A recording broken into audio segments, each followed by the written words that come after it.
A Tale of Two Cities by Charles Dickens. Book 1. Chapter 1. The Period.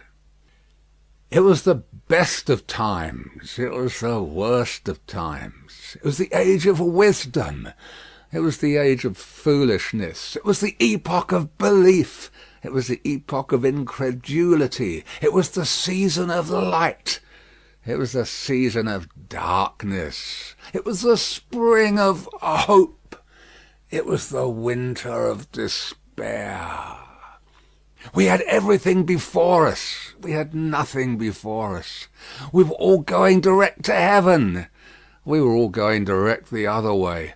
In short, the period was so far like the present period that some of its noisiest authorities insisted on its being received for good or for evil in the superlative degree of comparison only.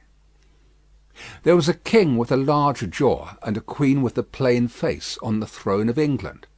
There was a king with a large jaw and a queen with a fair face on the throne of France. In both countries it was clearer than crystal to the lords of the state preserves of loaves and fishes that things in general were settled for ever. It was the year of our Lord 1775. Spiritual revelations were conceded to England at that favoured period, as at this. Mrs. Southcote had recently attained her 25th blessed birthday, of whom a prophetic private in the Life Guards had heralded the sublime appearance by announcing that arrangements were made for the swallowing up of London and Westminster. Even the Cock Lane ghost had been laid only a round dozen of years after rapping out its messages, as the spirits of this very last year past, supernaturally deficient in originality, rapped out theirs. Mere messages in the earthly order of events had lately come to the English crown and people from a congress of British subjects in America, which, strange to relate, have proved more important to the human race than any communications yet received through any of the chickens of the Cock Lane brood. France, less favoured on the whole as to matters spiritual than her sister of the Shield and Trident, rolled with exceeding smoothness downhill, making paper money and spending it. Under the guidance of her Christian pastors, she entertained herself, besides, with such humane achievements as sentencing a youth to have his hands cut off, his tongue torn out with pincers, and his body burned alive, because he had not kneeled down in the rain to do honour to a dirty procession of monks which passed within his view at a distance of some 50 or 60 yards.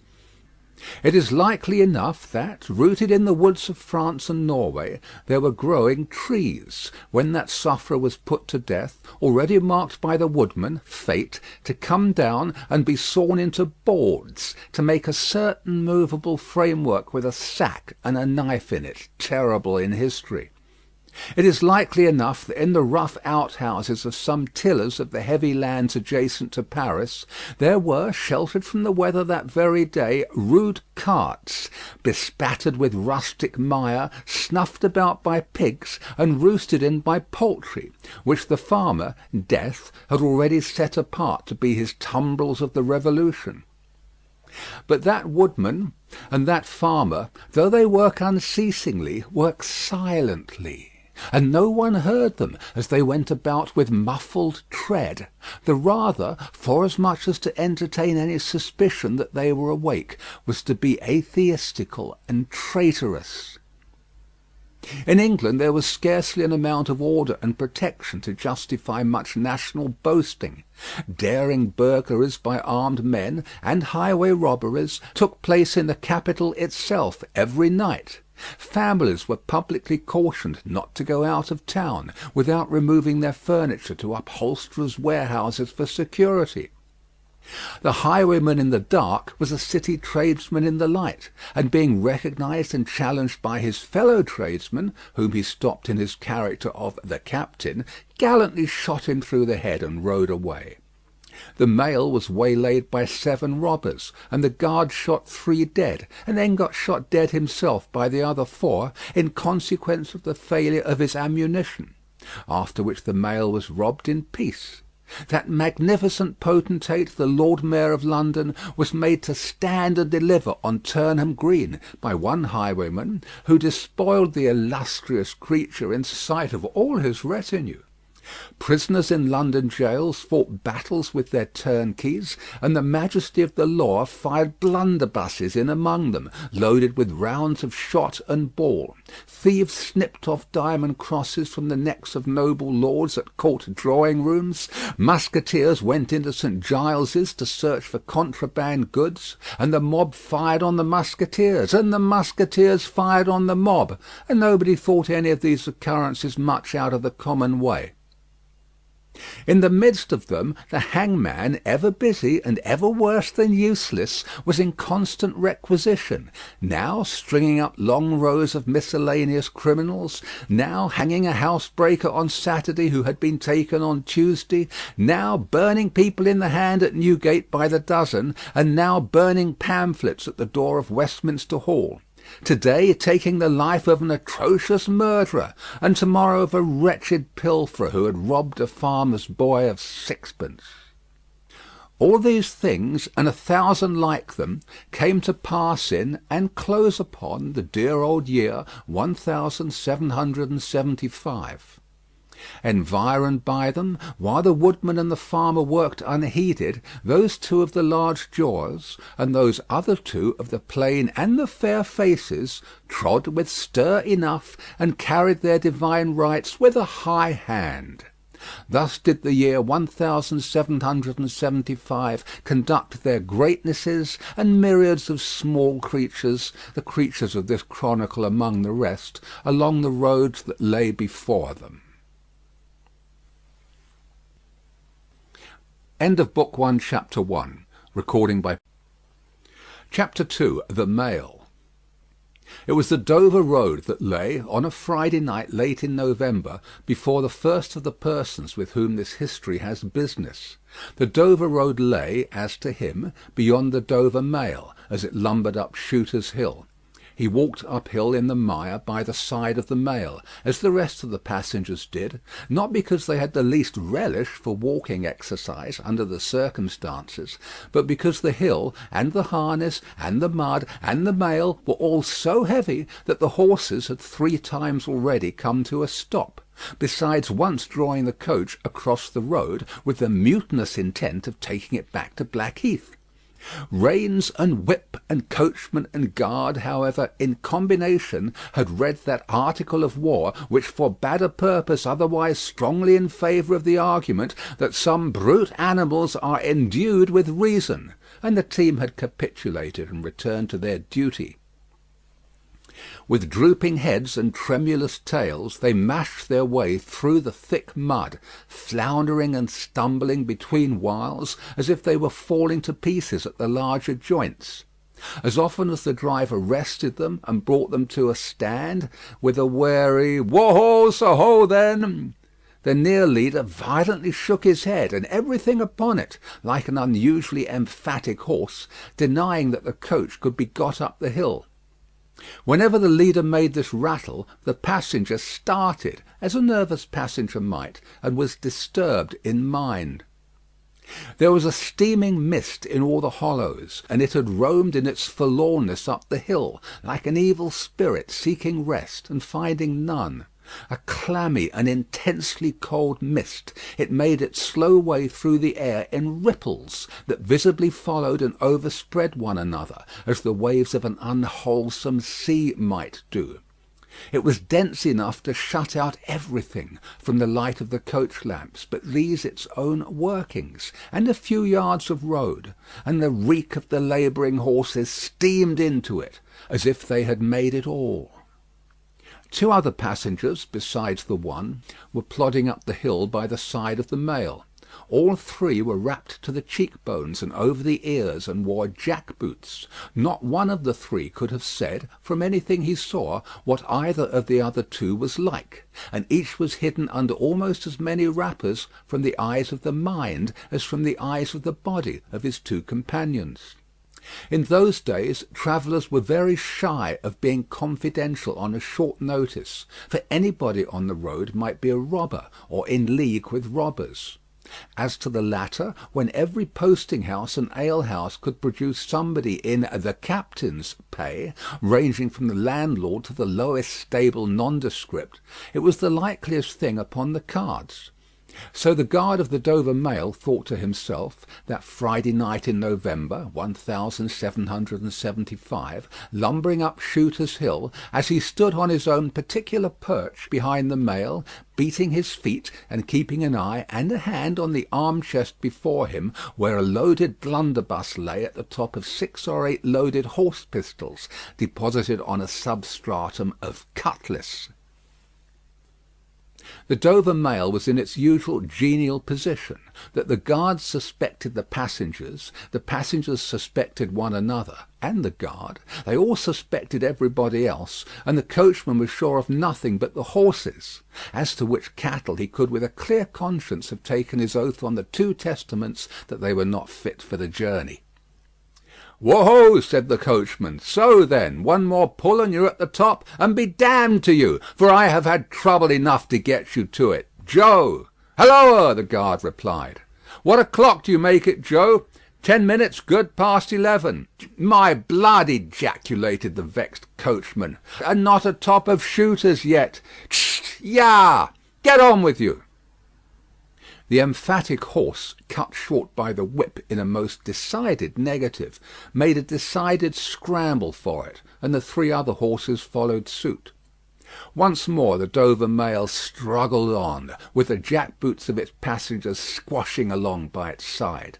They had stopped when the coach stopped, and they kept close company with it. If any one of the 3 had had the hardihood to propose to another to walk on a little ahead into the mist and darkness, he would have put himself in a fair way of getting shot instantly as a highwayman. The last burst carried the Mail to the summit of the hill. The horses stopped to breathe again, and the guard got down to skid the wheel for the descent and open the coach door to let the passengers in. "Tst, Joe!" cried the coachman in a warning voice, looking down from his box. "What do you say, Tom?" They both listened. "I say a horse at a canter coming up, Joe." "I say a horse at a gallop, Tom," returned the guard, leaving his hold of the door and mounting nimbly to his place. "Gentlemen, in the King's name, all of you."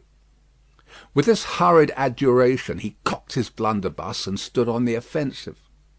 The passenger booked by this history was on the coach step getting in. The 2 other passengers were close behind him and about to follow.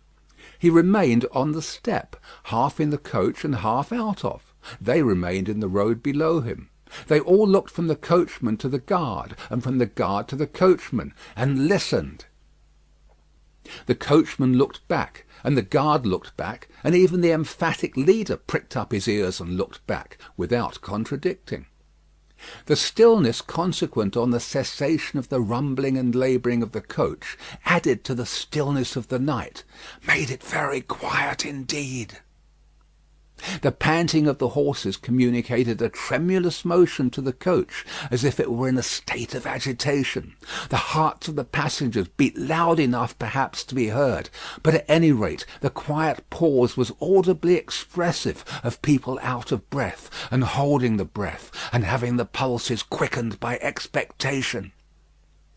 The sound of a horse at a gallop came fast and furiously up the hill.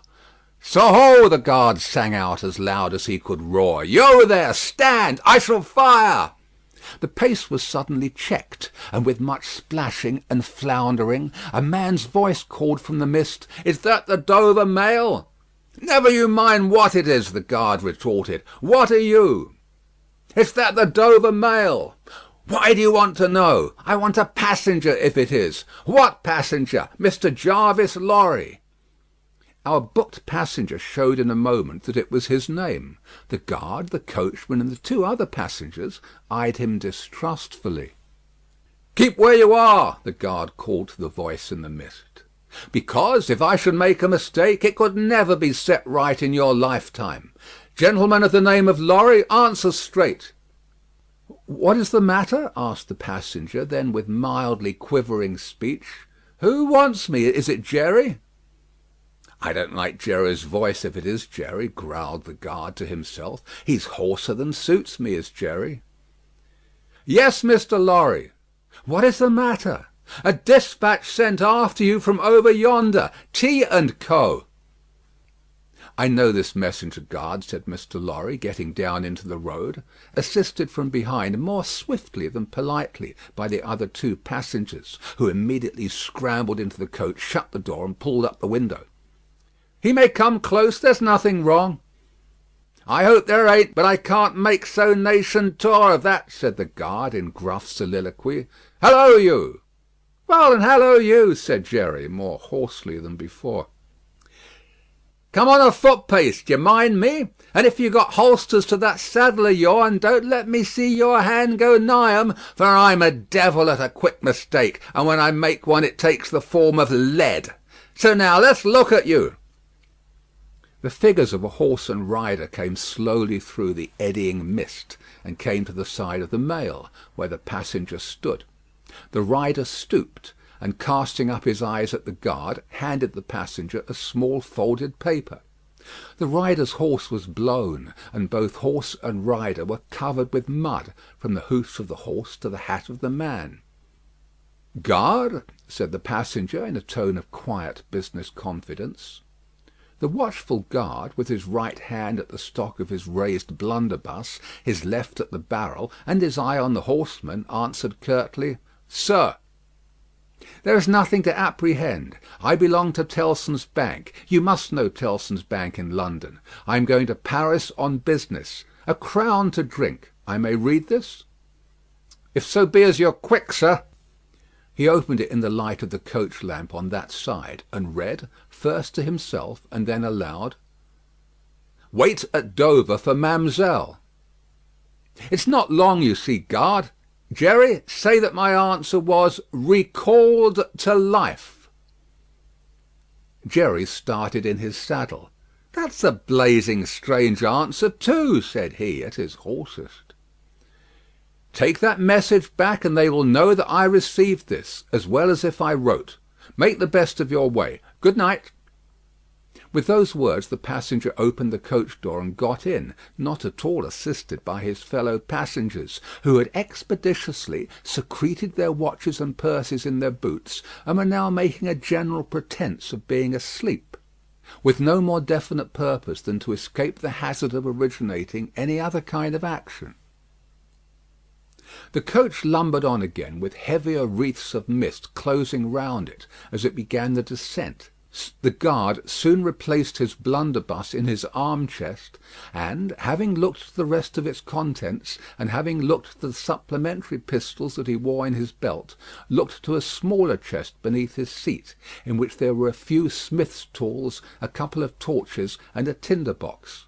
For he was furnished with the completeness that if the coach lamps had been blown and stormed out, which did occasionally happen, he had only to shut himself up inside, keep the flint and steel sparks well off the straw, and get a light with tolerable safety and ease, if he were lucky, in 5 minutes. "Tom!"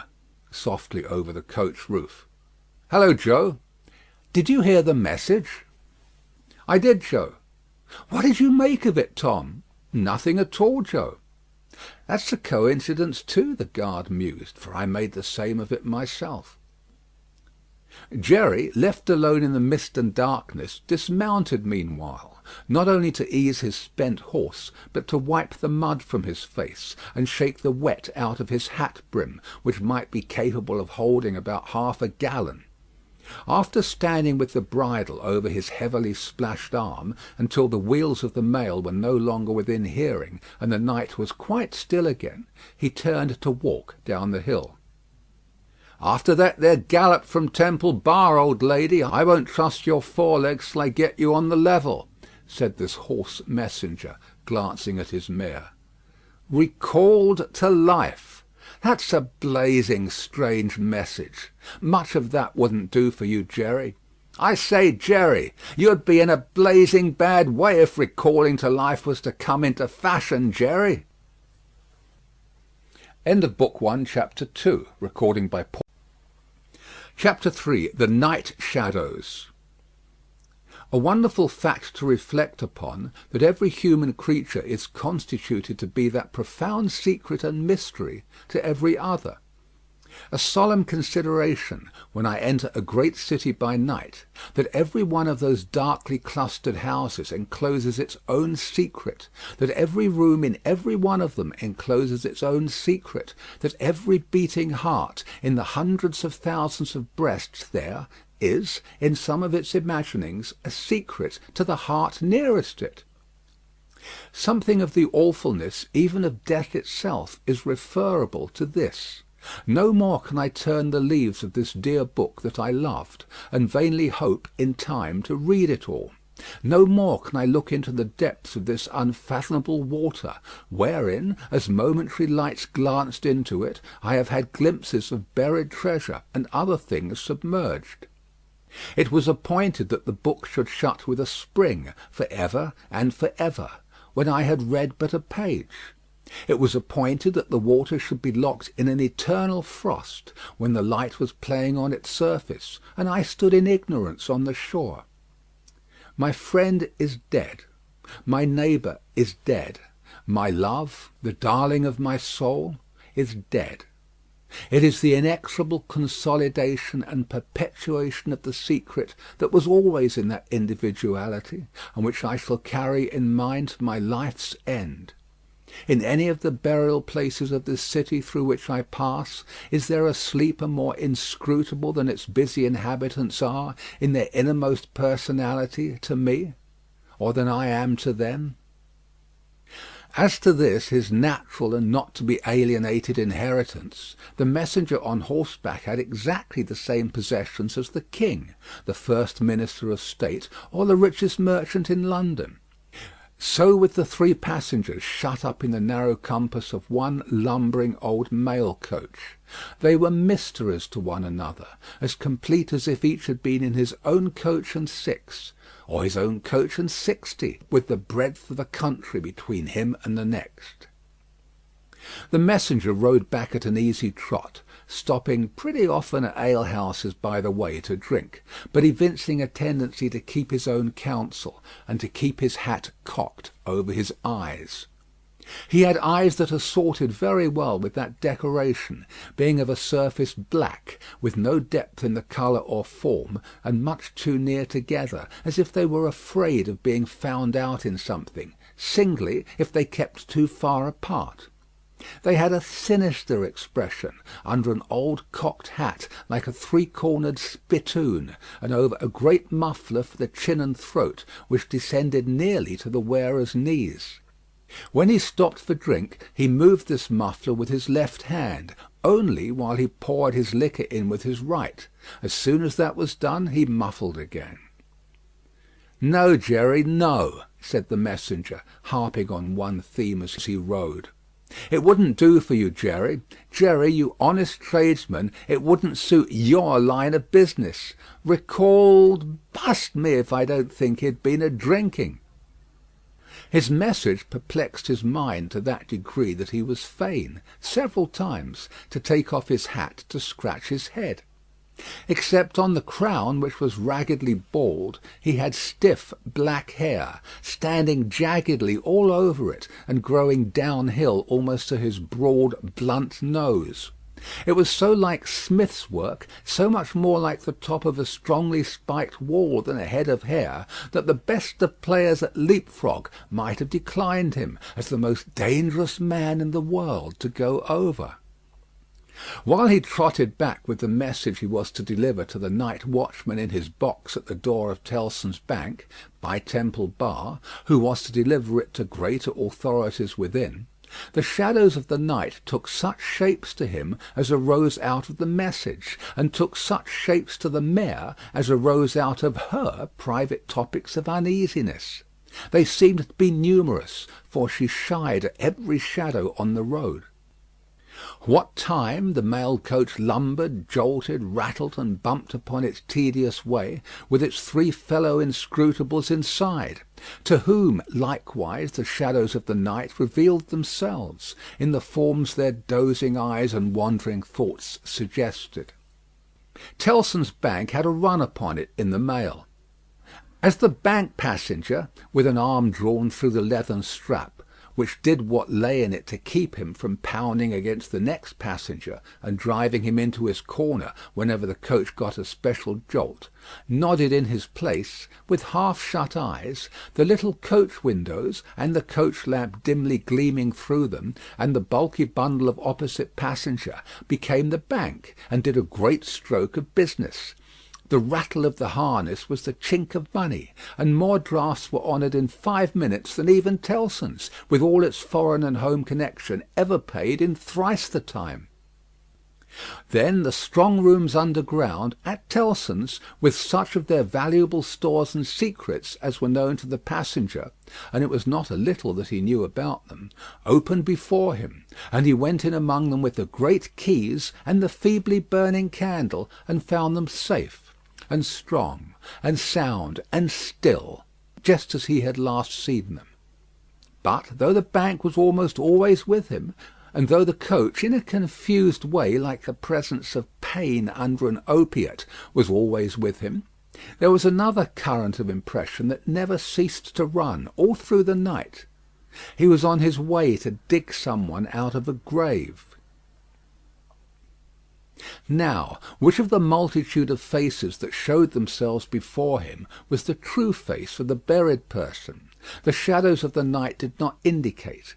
But they were all the faces of a man of 45 by years, and they differed principally in the passions they expressed, and in the ghastliness of their worn and wasted state. Pride, contempt, defiance, stubbornness, submission, lamentation succeeded one another. So did varieties of sunken cheek, cadaverous colour, emaciated hands and figures. But the face was in the main one face, and every head was prematurely white. 100 times the dozing passenger inquired of this spectre, "Buried how long?" The answer was always the same, almost 18 years. You had abandoned all hope of being dug out? Long ago. You know that you are recalled to life? They tell me so.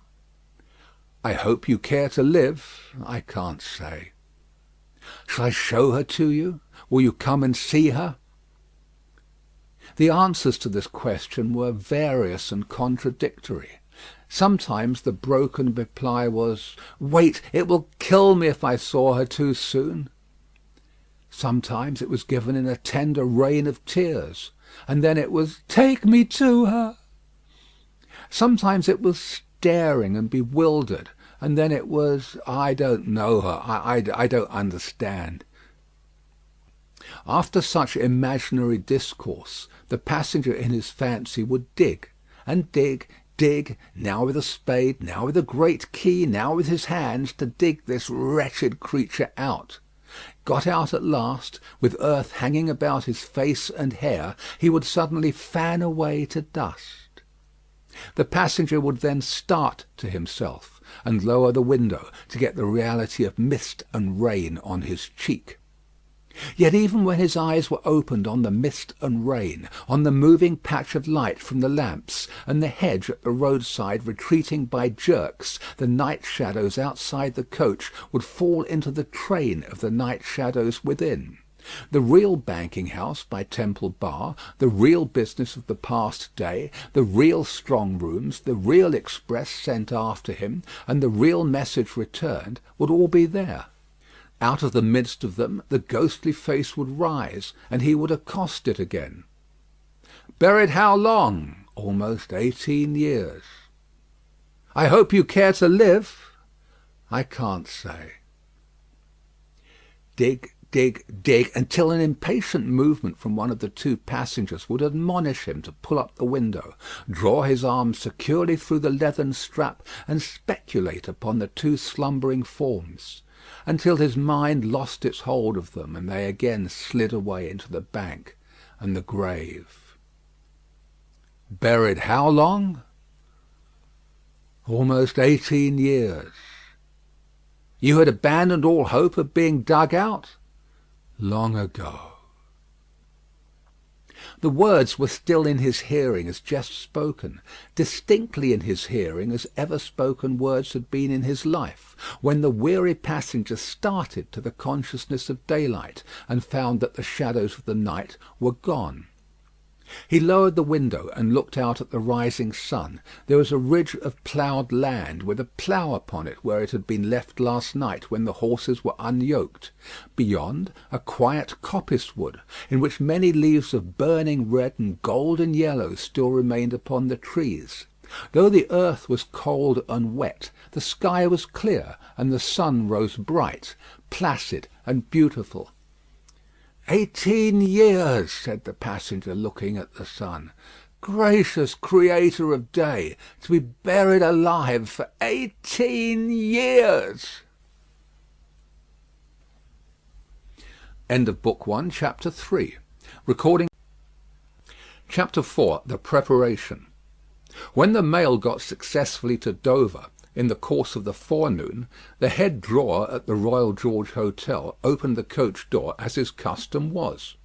He did it with some flourish of ceremony, for a mail journey from London in winter was an achievement to congratulate an adventurous traveller upon.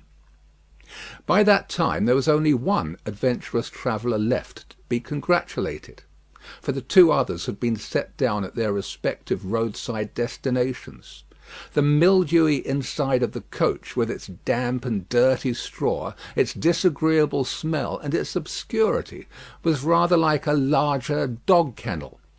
Mr. Lorry, the passenger, shaking himself out of it in chains of straw, a tangle of shaggy wrapper, flapping hat, and muddy legs, was rather like a larger sort of dog. "There will be a packet to Calais to-morrow, drawer?" "Yes, sir, if the weather holds and the wind sets tolerable fair. The tide will serve pretty nicely at about 2 in the afternoon, sir. Bed, sir?"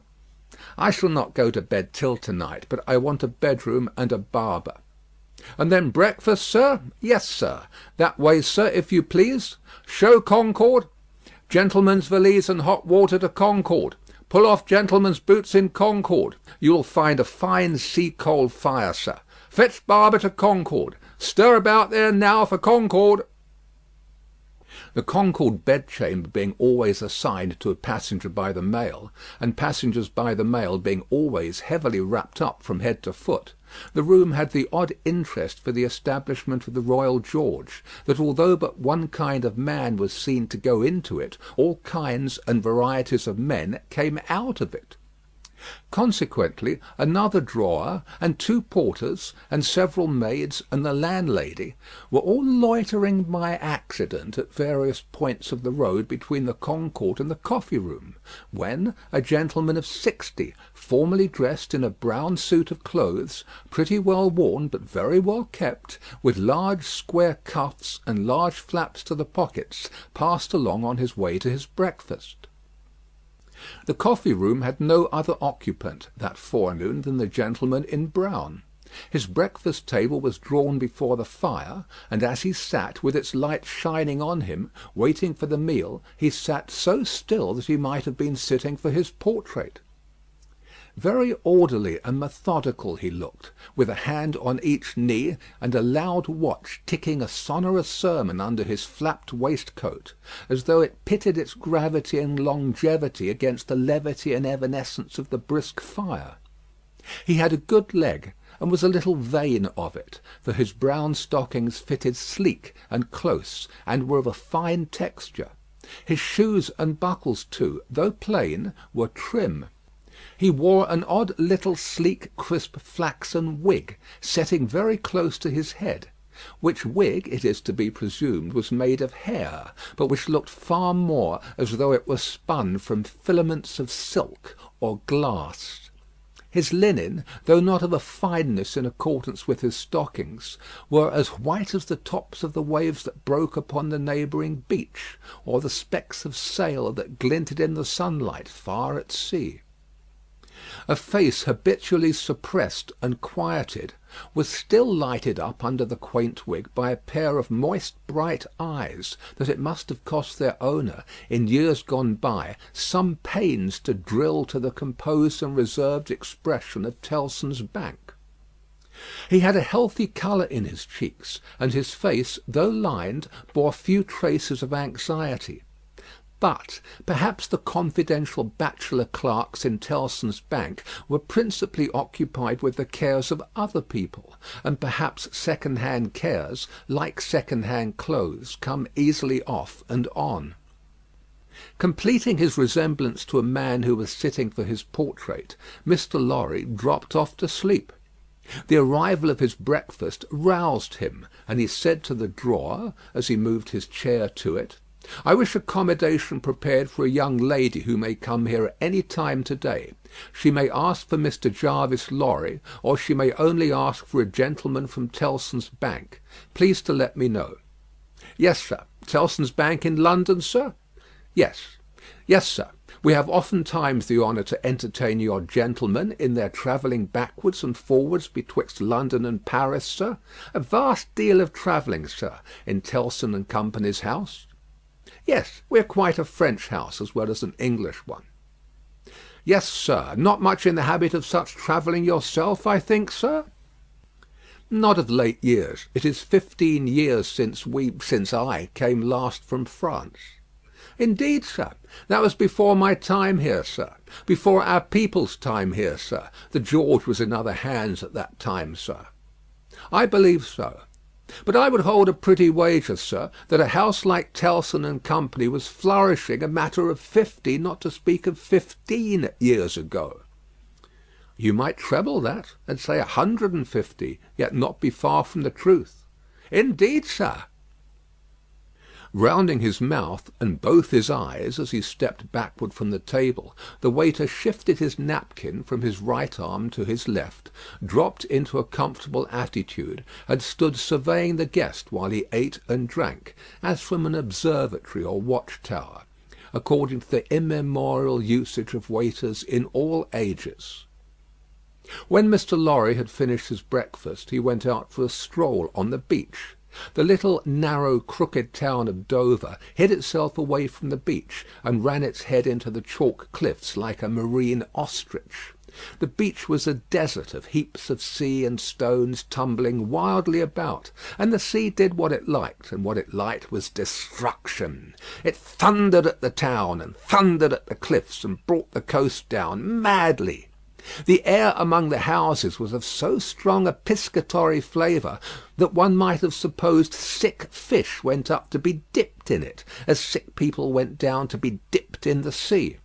A little fishing was done in the port, and a quantity of strolling about by night, and looking seaward, particularly at those times when the tide made, and was near, flood.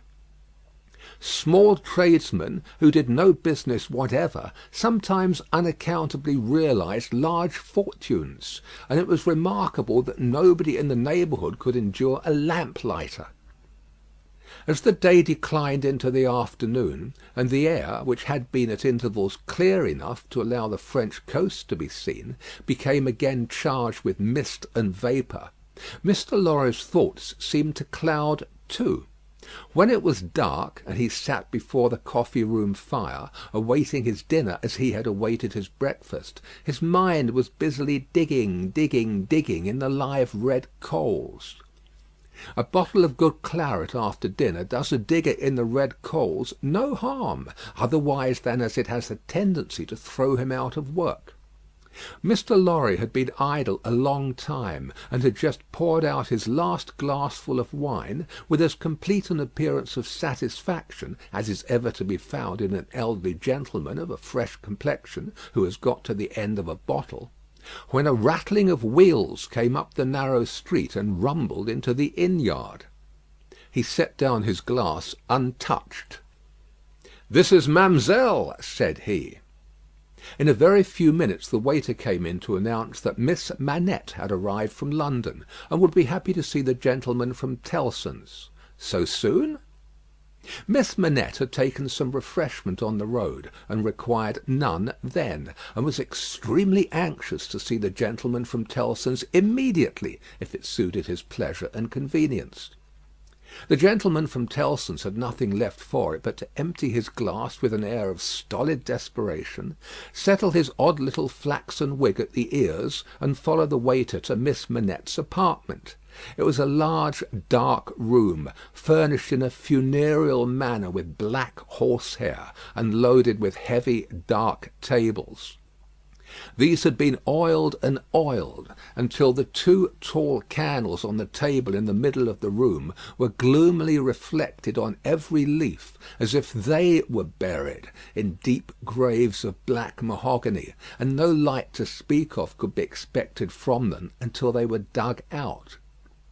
The obscurity was so difficult to penetrate that Mr. Lorry, picking his way over the well-worn Turkey carpet, supposed Miss Manette to be, for the moment, in some adjacent room, until, having got past the two tall candles, he saw standing to receive him by the table between them and the fire, a young lady of not more than 17, in a riding cloak, and still holding her straw travelling hat by its ribbon in her hand. As his eyes rested on a short, slight, pretty figure, a quantity of golden hair, a pair of blue eyes that met his own with an inquiring look, and a forehead with a singular capacity, remembering how young and smooth it was, of rifting and knitting itself into an expression that was not quite one of perplexity, or wonder, or alarm, or merely of a bright fixed attention, though it included all the four expressions. As his eyes rested on these things, a sudden vivid likeness passed before him, of a child whom he had held in his arms on the passage across that very channel, one cold time, when the hail drifted heavily and the sea ran high. The likeness passed away like a breath along the surface of the gaunt pier glass behind her, on the frame of which a hospital procession of negro cupids, several headless and all cripples, were offering black baskets of Dead Sea fruit to black divinities of the feminine gender. And he made his formal bow to Miss Manette. "Pray take a seat, sir," in a very clear and pleasant young voice, a little foreign in its accent, but a very little indeed. "I kiss your hand, miss," said Mr. Lorry, with the manners of an earlier date, as he made his formal bow again, and took his seat. "I received a letter from the bank, sir, yesterday, informing me that some intelligence or discovery—" "The word is not material, miss. Either word will do." "Respecting the small property of my poor father, whom I never saw, so long dead." Mr. Lorry moved in his chair, and cast a troubled look towards the hospital procession of negro cupids, as if they had any help for anybody in their absurd baskets. "Rendered it necessary that I should go to Paris, there to communicate with a gentleman of the bank, so good as to be dispatched to Paris for the purpose."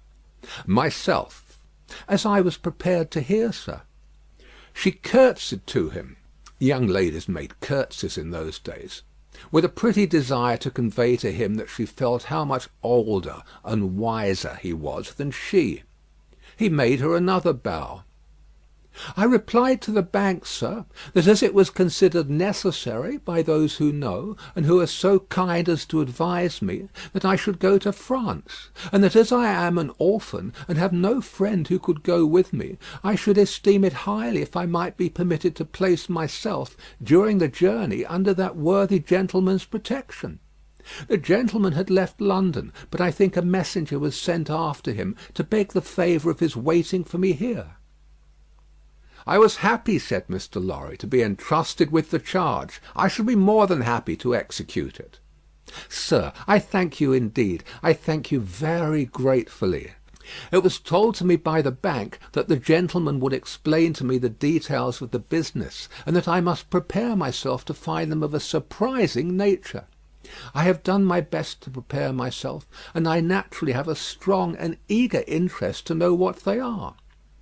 "Naturally," said Mr. Lorry. "Yes, I—" After a pause, he added, again settling the crisp flaxen wig at the ears, "It is very difficult to begin."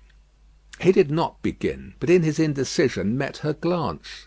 The young forehead lifted itself into that singular expression, but it was pretty and characteristic besides being singular, and she raised her hand as if with an involuntary action she caught at or stayed some passing shadow.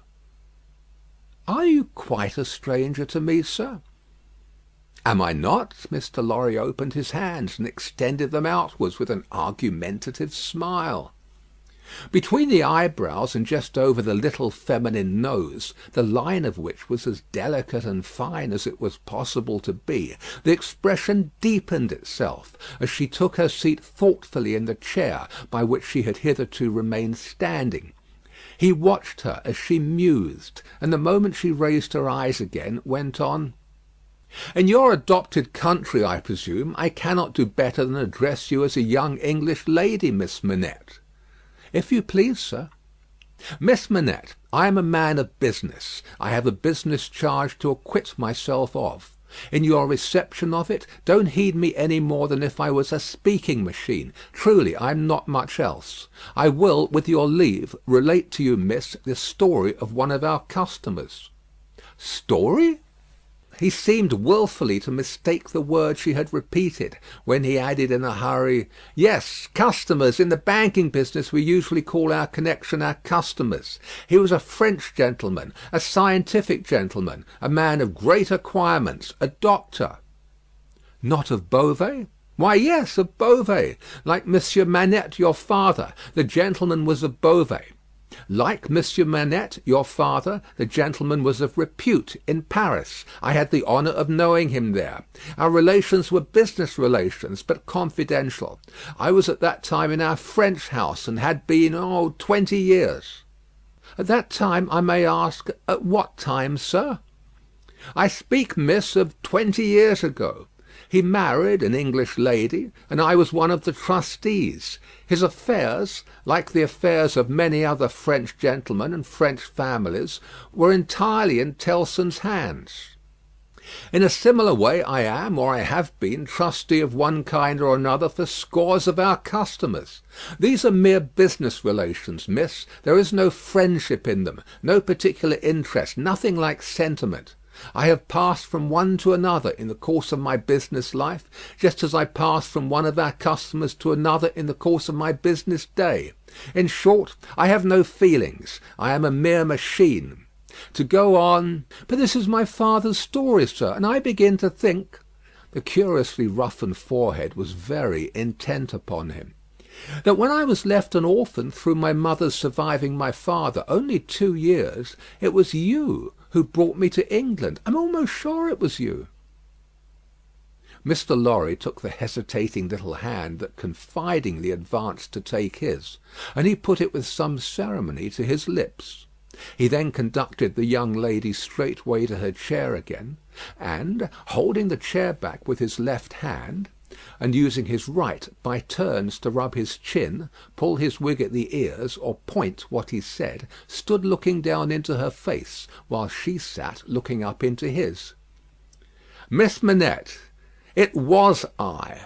And you will see how truly I spoke of myself just now in saying I had no feelings, and that all the relations I hold with my fellow creatures are mere business relations, when you reflect that I have never seen you since.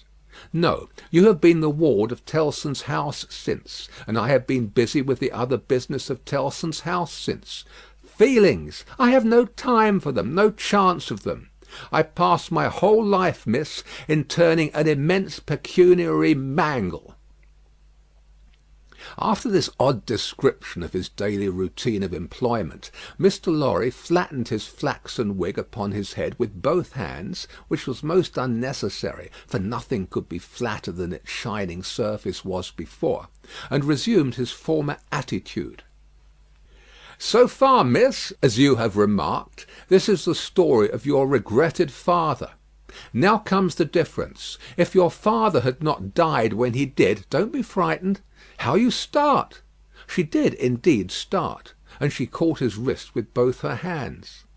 "Pray," said Mr. Lorry, in a soothing tone, bringing his left hand from the back of the chair to lay it on the supplicatory fingers that clasped him in so violent a tremble, "pray control your agitation. A matter of business. As I was saying." Her look so discomposed him that he stopped, wandered, and began anew. "As I was saying, if Mr. Manette had not died, if he had suddenly and silently disappeared, if he had been spirited away, if it had not been difficult to guess to what dreadful place, though no art could trace him, if he had an enemy in some compatriot who could exercise a privilege that I in my own time have known the boldest people afraid to speak of in a whisper, across the water there, for instance, the privilege of filling up blank forms for the consignment of any one to the oblivion of a prison for any length of time, if his wife had implored the king, the queen, the court, the clergy for any tidings of him, and all quite in vain, then the history of your father would have been the history of this unfortunate gentleman, the Doctor of Beauvais. I entreat you to tell me more, sir." "I will. I am going to. You can bear it?" "I can bear anything but the uncertainty you leave me in at this moment." "You speak collectedly, and you are collected. That's good," though his manner was less satisfied than his words. "A matter of business. Regard it as a matter of business. Business that must be done. Now, if this doctor's wife, though a lady of great courage and spirit, had suffered so intensely from this cause before her little child was born—" "The little child was a daughter, sir." "A daughter. A matter of business. Don't be distressed, miss, if the poor lady had suffered so intensely before her little child was born, that she came to the determination of sparing the poor child the inheritance of any part of the agony she had known the pains of, by rearing her in the belief that her father was dead." "No, don't kneel. In heaven's name, why should you kneel to me?" "For the truth, oh dear, good, compassionate sir, for the truth."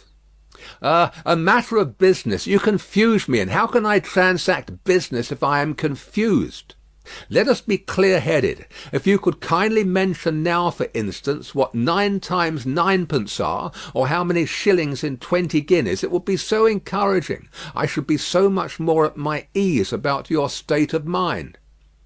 Without directly answering to this appeal, she sat so still when he had very gently raised her, and the hands that had not ceased to clasp his wrists were so much more steady than they had been, that she communicated some reassurance to Mr. Jarvis Lorry. "That's right, that's right. Courage, business.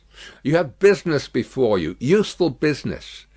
Miss Manette, your mother took this course with you, and when she died, I believe broken-hearted, having never slackened her unavailing search for your father, she left you, at 2 years old, to grow to be blooming, beautiful, and happy, without the dark cloud upon you of living in uncertainty whether your father soon wore his heart out in prison, or wasted there through many lingering years." As he said the words he looked down, with an admiring pity, on the flowing golden hair, as if he pictured to himself that it might have been already tinged with grey. "You know that your parents had no great possession, and that what they had was secured to your mother and to you. There has been no new discovery of money or of any other property, but—" He felt his wrist held closer, and he stopped. The expression in the forehead, which had so particularly attracted his notice, and which was now immovable, had deepened into one of pain and horror. "But he has been found. He is alive. Greatly changed, it is too probable. Almost a wreck, it is possible, though we will hope the best. Still alive. Your father has been taken to the house of an old servant in Paris, and we are going there. I to identify him if I can, you to restore him to life. Love, duty, rest, comfort." A shiver ran through her frame, and from it through his. She said in a low, distinct, awe-stricken voice, as if she were saying it in a dream, "I am going to see his ghost. It will be his ghost, not him." Mr. Lorry quietly chafed the hands that held his arm. "There, there, there. See now, see now. The best and the worst are known to you now. You are well on your way to the poor wronged gentleman, and, with a fair sea voyage and a fair land journey, you will be soon at his dear side." She repeated in the same tone, sunk to a whisper, "I have been free. I have been happy. Yet his ghost has never haunted me." "Only one thing more," said Mr. Lorry, laying stress upon it as a wholesome means of enforcing her attention. "He has been found under another name, his own long forgotten or long concealed. It would be worse than useless now to inquire which; worse than useless to seek to know whether he has been for years overlooked, or always designedly held prisoner. It would be worse than useless now to make any inquiries, because it would be dangerous. Better not to mention the subject anywhere or in any way, and to remove him, for a while at all events, out of France. Even I, safe as an Englishman, and even Tellson's, important as they are to French credit, avoid all naming of the matter. I carry about me not a scrap of writing openly referring to it. This is a secret service altogether. My credentials, entries, and memoranda are all comprehended in the one line 'recalled to life,' which may mean anything. But what is the matter? She doesn't notice a word. Miss Manette!" Perfectly still and silent, and not even fallen back in her chair, she sat under his hand, utterly insensible, with her eyes open and fixed upon him, and with that last expression looking as if it were carved or branded into her forehead. So close was her hold upon his arm that he feared to detach himself lest he should hurt her. Therefore he called out loudly for assistance without moving. A wild-looking woman, whom even in his agitation Mr. Lorry observed to be all of a red colour, and to have red hair, and to be dressed in some extraordinary tight-fitting fashion, and to have on her head a most wonderful bonnet like a grenadier wooden measure, and good measure too, or a great Stilton cheese, came running into the room in advance of the inn servants, and soon settled the question of his detachment from the poor young lady by laying a brawny hand upon his chest and sending him flying back against the nearest wall. "I really think this must be a man," was Mr. Lorry's breathless reflection, simultaneously with his coming against the wall. "Why, look at you all!" bawled this figure, addressing the inn servants. "Why don't you go and fetch things instead of standing there staring at me? I'm not so much to look at, am I? Why don't you go and fetch things? I'll let you know if you don't bring smelling salts, cold water, and vinegar. Quick, I will!" There was an immediate dispersal for these restoratives, and she softly laid the patient on a sofa, and tended her with great skill and gentleness, calling her "my precious" and "my bird," and spreading her golden hair aside over her shoulders with great pride and care. "And you in brown," she said, indignantly turning to Mr. Lorry. "Couldn't you tell what you had to tell her without frightening her to death? Look at her, with her pretty pale face and her cold hands. Do you call that being a banker?" Mr. Lorry was so exceedingly disconcerted by a question so hard to answer, that he could only look on, at a distance, with much feebler sympathy and humility, while the strong woman, having banished the inn servant under the mysterious penalty of letting them know something not mentioned if they stayed there, staring, recovered her charge by a regular series of gradations, and coaxed her to lay her drooping head upon her shoulder. "I hope she will do well now," said Mr. Lorry. "No thanks to you in brown, if she does, my darling pretty." "I hope," said Mr. Lorry, after another pause of feeble sympathy and humility, "that you accompany Miss Manette to France?"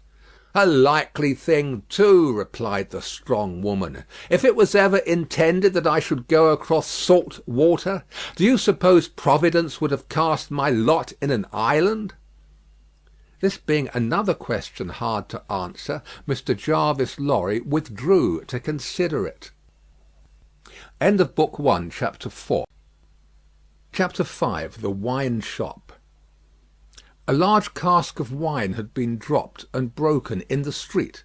The accident had happened in getting it out of a cart. The cask had tumbled out with a run, the hoops had burst, and it lay on the stones just outside the door of the wine shop, shattered like a walnut shell. All the people within reach had suspended their business or their idleness to run to the spot and drink the wine. The rough irregular stones of the street, pointing every way, and designed, one might have thought, expressly to lame all living creatures that approached them, had dammed it into little pools. These were surrounded, each by its own jostling group or crowd according to its size. Some men kneeled down, made scoops of their two hands joined, and sipped, or tried to help women, who bent over their shoulders to sip, before the wine had all run out between their fingers. Others, men and women, dipped in the puddles with little mugs of mutilated earthenware, or even with handkerchiefs from women's heads, which were squeezed dry into infants' mouths. Others made small mud embankments to stem the wine as it ran. Others, directed by lookers-on up at high windows, darted here and there to cut off little streams of wine that started away in new directions. Others devoted themselves to the sodden and lead-dyed pieces of the cask, licking and even champing the moist and wine-rotted fragments with eager relish. There was no drainage to carry off the wine, and not only did it all get taken up, but so much mud got taken up along with it that there might have been a scavenger in the street, if anybody acquainted with it could have believed in such a miraculous presence. A shrill sound of laughter and of amused voices, voices of men, women, and children, resounded in the street while this wine game lasted.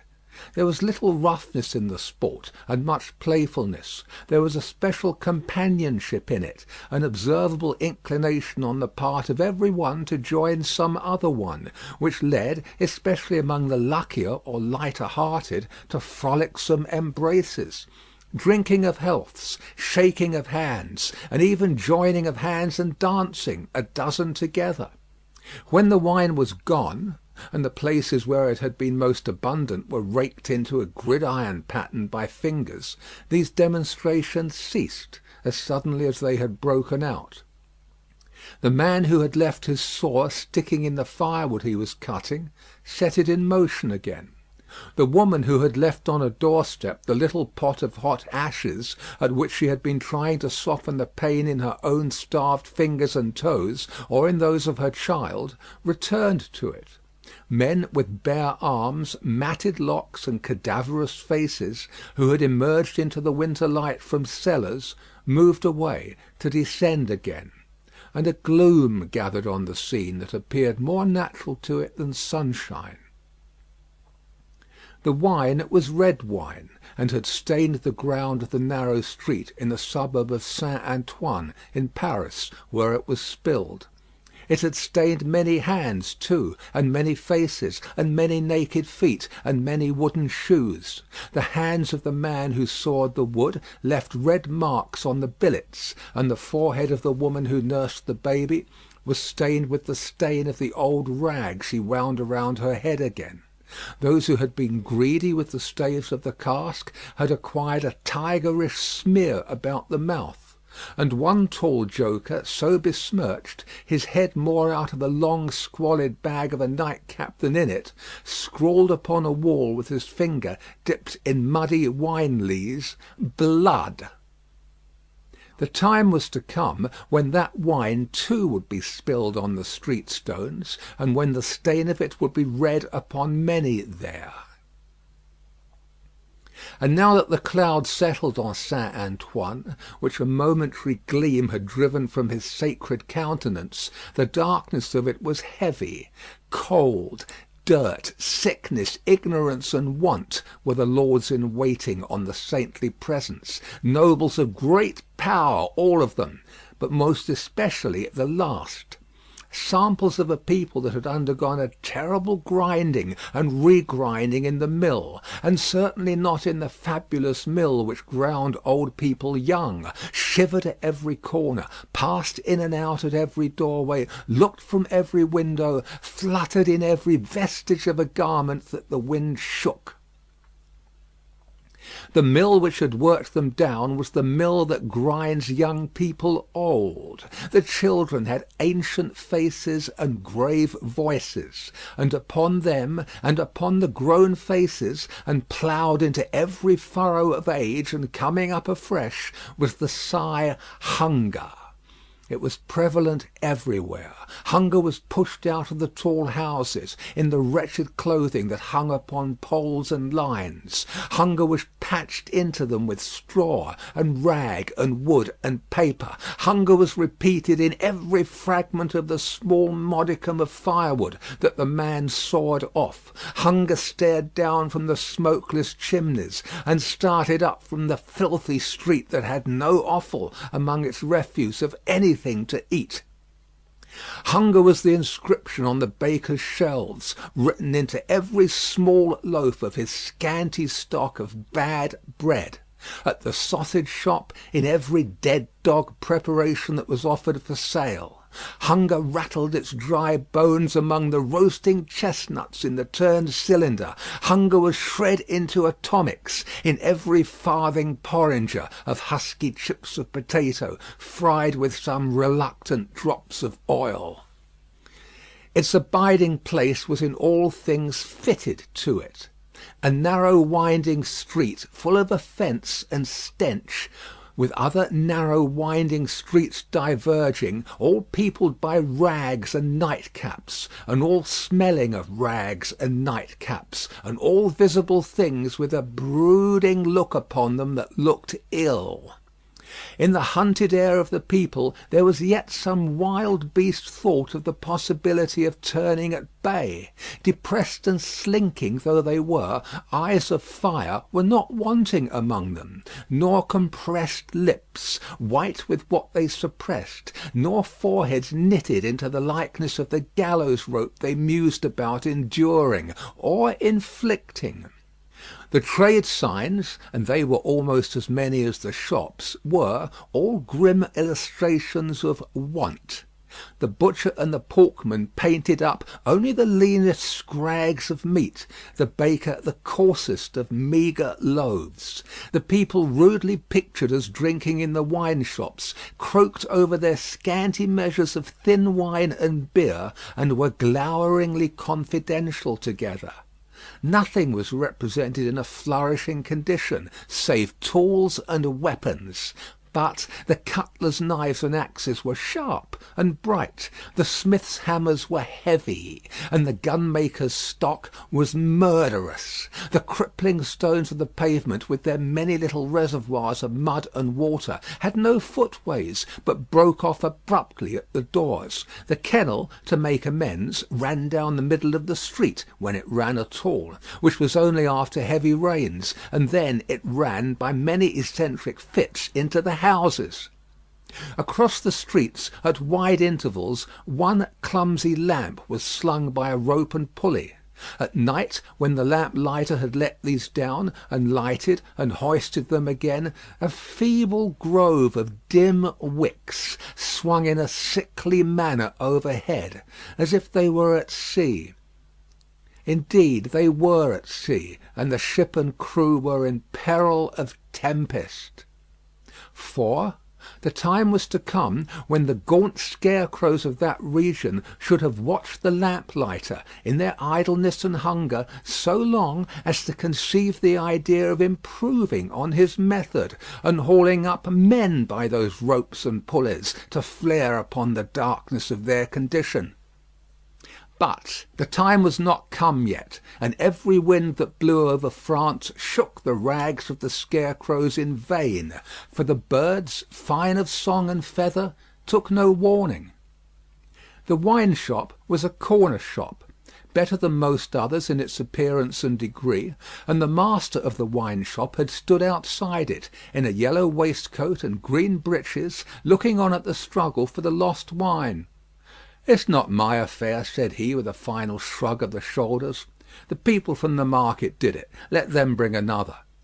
There, his eyes happening to catch the tall joker writing up the joke, he called to him across the way, "Say then, my Gaspard, what do you do there?" The fellow pointed to his joke with immense significance, as is often the way with his tribe. It missed its mark, and completely failed, as is often the way with his tribe too. "What now? Are you a subject for the mad hospital?" said the wine shop keeper, crossing the road and obliterating the jest with a handful of mud picked up for the purpose and smeared over it. "Why do you write in the public streets? Is there, tell me thou, is there no other place to write such words in?" In his expostulation he dropped his cleaner hand, perhaps accidentally, perhaps not, upon the joker's heart. The joker rapped it with his own, took a nimble spring upward, and came down in a fantastic dancing attitude, with one of his stained shoes jerked off his foot into his hand and held out. A joker of an extremely, not to say wolfishly practical character, he looked under those circumstances. Put it on," said the other. "Call wine, wine, and finish there." With that advice he wiped his soiled hand upon the joker's dress, such as it was, quite deliberately, as having dirtied the hand on his account, and then recrossed the road and entered the wine shop.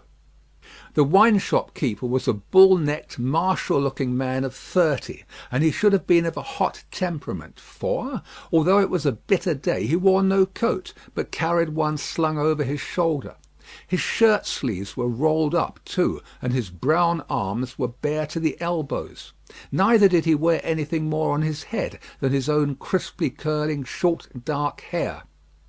He was a dark man altogether, with good eyes and a good bold breadth between them. Good-humoured looking on the whole, but implacable looking too, evidently a man of a strong resolution and a set purpose, a man not desirable to be met rushing down a narrow pass with a gulf on either side, for nothing would turn the man. Madame Defarge, his wife, sat in the shop behind the counter as he came in. Madame Defarge was a stout woman of about his own age, with a watchful eye that seldom seemed to look at anything, a large hand heavily ringed, a steady face, strong features, and great composure of manner. There was a character about Madame Defarge, from which one might have predicated that she did not often make mistakes against herself in any of the reckonings over which she presided. Madame Defarge, being sensitive to cold, was wrapped in fur, and had a quantity of bright shawl twined about her head, though not to the concealment of her large earrings. Her knitting was before her, but she had laid it down to pick her teeth with a toothpick. Thus engaged, with her right elbow supported by her left hand, Madame Defarge said nothing when her lord came in, but coughed just one grain of cough. This, in combination with the lifting of her darkly defined eyebrows over her toothpick by the breadth of a line, suggested to her husband that he would do well to look round the shop among the customers for any new customer who had dropped in while he stepped over the way. The wine-shop keeper accordingly rolled his eyes about, until they rested upon an elderly gentleman and a young lady who were seated in a corner. Other company were there, 2 playing cards, 2 playing dominoes, 3 standing by the counter, lengthening out a short supply of wine. As he passed behind the counter, he took notice that the elderly gentleman said in a look to the young lady, "This is our man." "What the devil do you do in that galley there?" said Monsieur Defarge to himself. "I don't know you." But he feigned not to notice the 2 strangers, and fell into discourse with the triumvirate of customers who were drinking at the counter. "How goes it, Jacques?" said one of these 3 to Monsieur Defarge. "Is all the spilt wine swallowed?" "Every drop, Jacques," answered Monsieur Defarge. When this interchange of Christian name was effected, Madame Defarge, picking her teeth with her toothpick, coughed another grain of cough, and raised her eyebrows by the breadth of another line.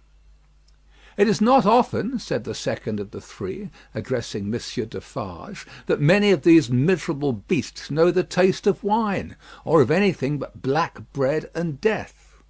Is it not so, Jacques?" "It is so, Jacques," Monsieur Defarge returned. At this second interchange of the Christian name, Madame Defarge, still using her toothpick with profound composure, coughed another grain of cough, and raised her eyebrows by the breadth of another line. The last of the three now said his say, as he put down his empty drinking vessel and smacked his lips. "Ah, so much the worse. A bitter taste it is that such poor cattle always have in their mouths, and hard lives they live, Jacques. Am I right, Jacques?" "You are right, Jacques," was the response of Monsieur Defarge.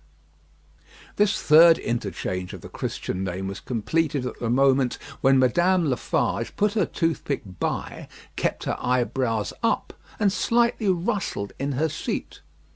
"Hold, then. True," muttered her husband. "Gentlemen, my wife." The three customers pulled off their hats to Madame Lafarge with three flourishes. She acknowledged their homage by bending her head and giving them a quick look. Then she glanced in a casual manner round the wine shop, took up her knitting with great apparent calmness and repose of spirit, and became absorbed in it. "Gentlemen," said her husband, who had kept his bright eye observantly upon her, "good day. The chamber, furnished bachelor fashion, that you wished to see, and were inquiring for when I stepped out, is on the 5th floor. The doorway of the staircase gives on the little courtyard close to the left here," pointing with his hand, "near to the window of my establishment. But now that I remember, one of you has already been there, and can show the way. Gentlemen, adieu." They paid for their wine and left the place. The eyes of Monsieur Defarge were studying his wife at her knitting, when the elderly gentleman advanced from his corner, and begged the favour of a word. "Willingly, sir," said Monsieur Defarge, and quietly stepped with him to the door. Their conference was very short, but very decided. Almost at the first word, Monsieur Defarge started, and became deeply attentive. It had not lasted a minute when he nodded and went out. The gentleman then beckoned to the young lady, and they too went out. Madame Defarge knitted with nimble fingers and steady eyebrows, and saw nothing. Mr. Jarvis Lorry and Miss Manette, emerging from the wine shop thus, joined Monsieur Defarge in the doorway, to which he had directed his own company just before. It opened from a stinking little black courtyard, and was the general public entrance to a great pile of houses, inhabited by a great number of people. In the gloomy tile-paved entry to the gloomy tile-paved staircase, Monsieur Defarge bent down on one knee to the child of his old master, and put her hand to his lips. It was a gentle action, but not at all gently done. A very remarkable transformation had come over him in a few seconds. He had no good humour in his face, nor any openness of aspect left, but had become a secret, angry, dangerous man. "It is very high. It is a little difficult. Better to begin slowly." Thus Monsieur Defarge in a stern voice to Mr. Lorry, as they began ascending the stairs. "Is he alone?" the latter whispered. "Alone! God help him! Who should be with him?" said the other in the same low voice. "Is he always alone, then?" "Yes." "Of his own desire?" "Of his own necessity, as he was when I first saw him after they found me, and demanded to know if I would take him, and at my peril be discreet, as he was then, so he is now." "He is greatly changed?" "Changed." The keeper of the wine shop stopped to strike the wall with his hand, and mutter a tremendous curse. No direct answer could have been half so forcible.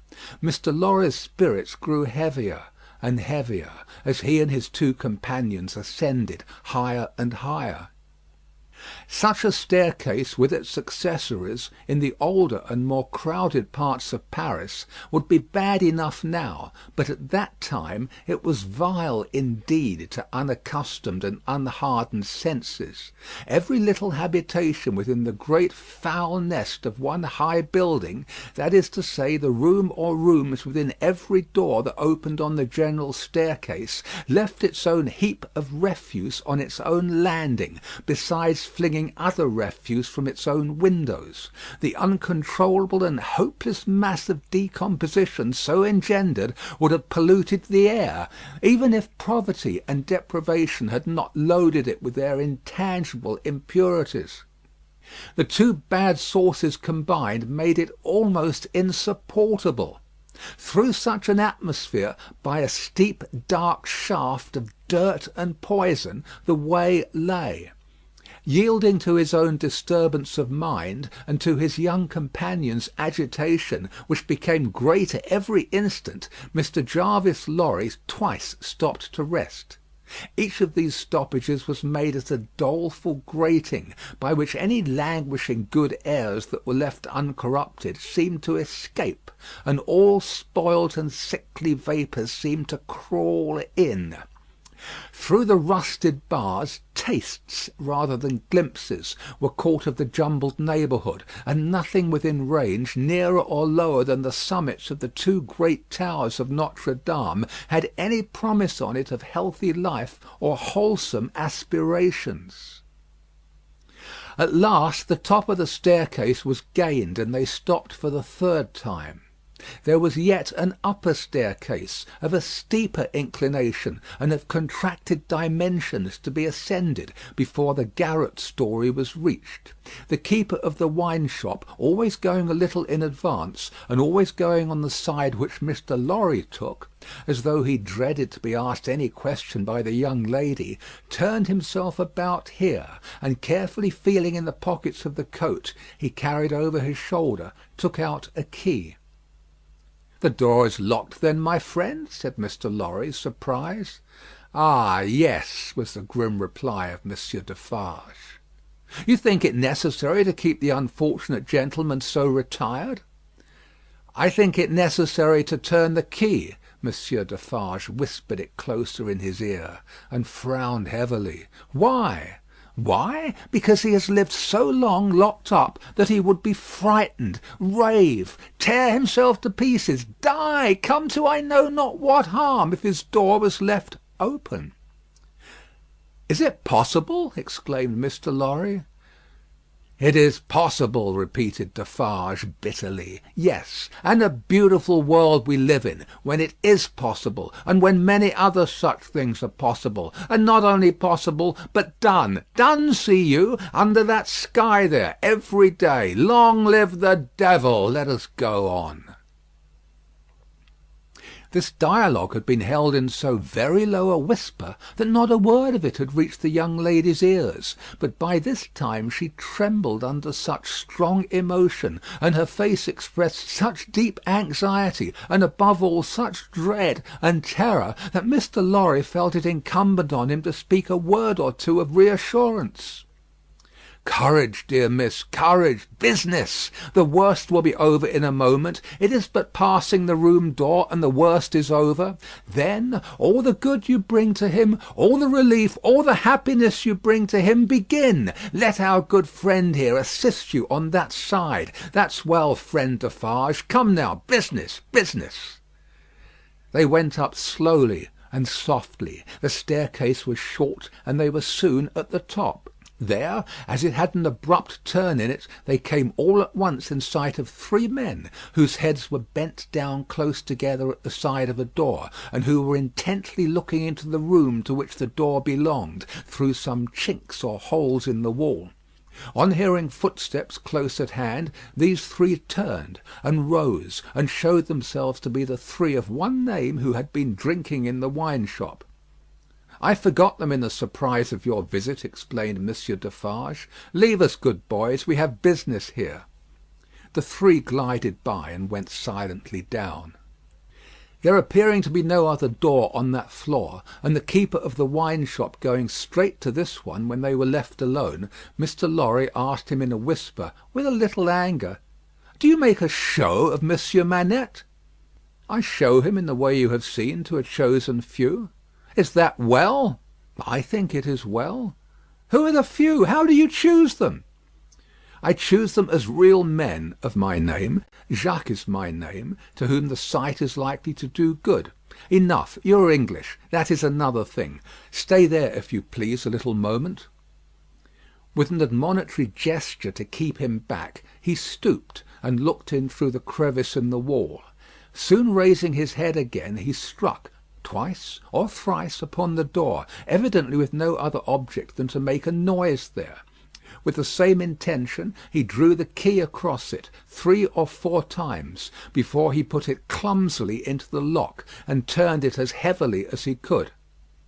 The door slowly opened inward under his hand, and he looked into the room and said something.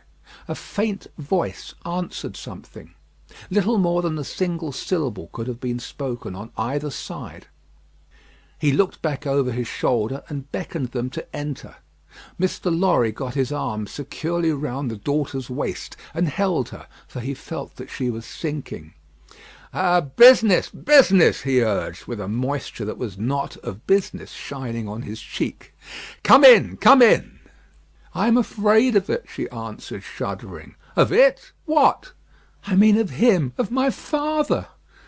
Rendered in a manner desperate by her state and by the beckoning of their conductor, he drew over his neck the arm that shook upon his shoulder, lifted her a little, and hurried her into the room.